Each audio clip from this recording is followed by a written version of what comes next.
Hello दोस्तों, नमस्कार। आज हम लोग सीखेंगे रिमूव टू के बारे में। सेंटेंस से कैसे टू को हटाया जाता है इसके बारे में सीखेंगे। जैसे हमारा पहला एग्जांपल है, the tea was too hot for me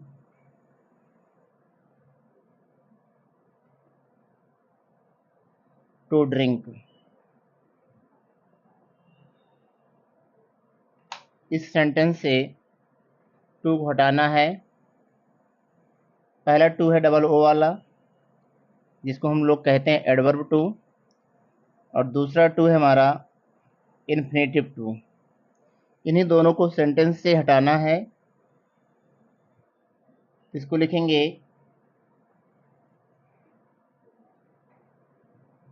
the tea was, इस टू को हटा करके लिखेंगे सो। एडजेक्टिव यहाँ पे हॉट, इस टू को हटा करके लिखेंगे सो। एडजेक्टिव यहाँ पे hot, H O T hot.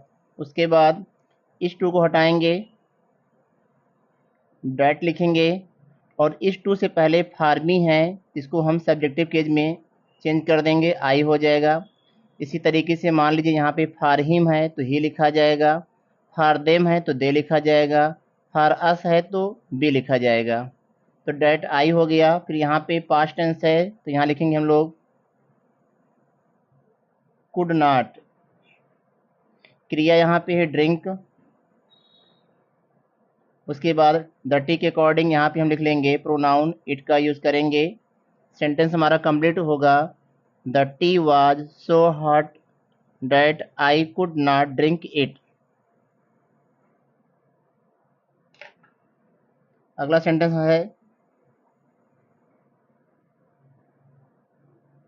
The tree is too high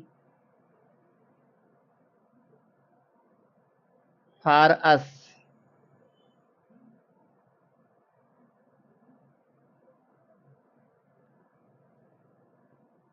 to climb, CLIMB,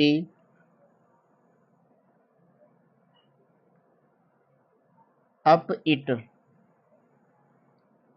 इस सेंटेंस से भी टू को हटाना है। दिया गया सेंटेंस है, the tree is too high for us to climb up it. तो द ट्री है, इसको लिखेंगे सब्जेक्ट,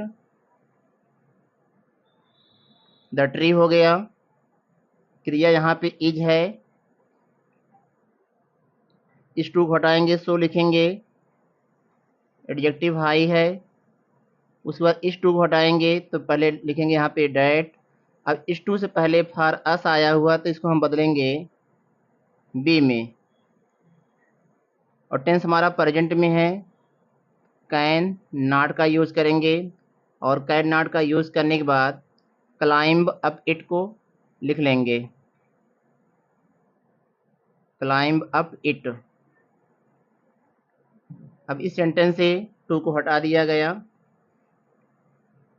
इसका रूल है कि जहाँ पे टी डब्ल्यू टू रहता है उसके स्थान पे हम लोग सो लिखते हैं, और जो इन्फिनेटिव टू होता है इसके स्थान पे पहले डैट लिखेंगे, फिर प्रोनाउन लिखेंगे। टेंस हमारा अगर प्रेजेंट में है तो कैन, और पास्ट में है तो कुड का यूज़ करेंगे, और अंत में लिखेंगे नॉट। नॉट का प्रयोग करने के बाद क्रिया आएगी, उसके बाद अदर वर्ड। इस तरीके से हम सेंटेंस को कंप्लीट करते हैं। और हमने आपको बताया कि अगर टू से पहले, टी और टू से पहले फार्मी है तो प्रोनाउन के स्थान पे हम लोग उसे आई में बदल देते हैं। यदि फार अस आया तो उसको बी में बदलेंगे।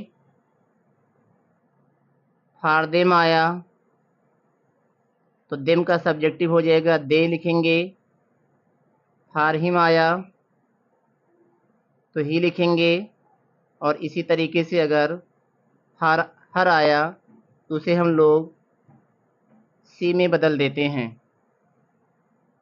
Thank you.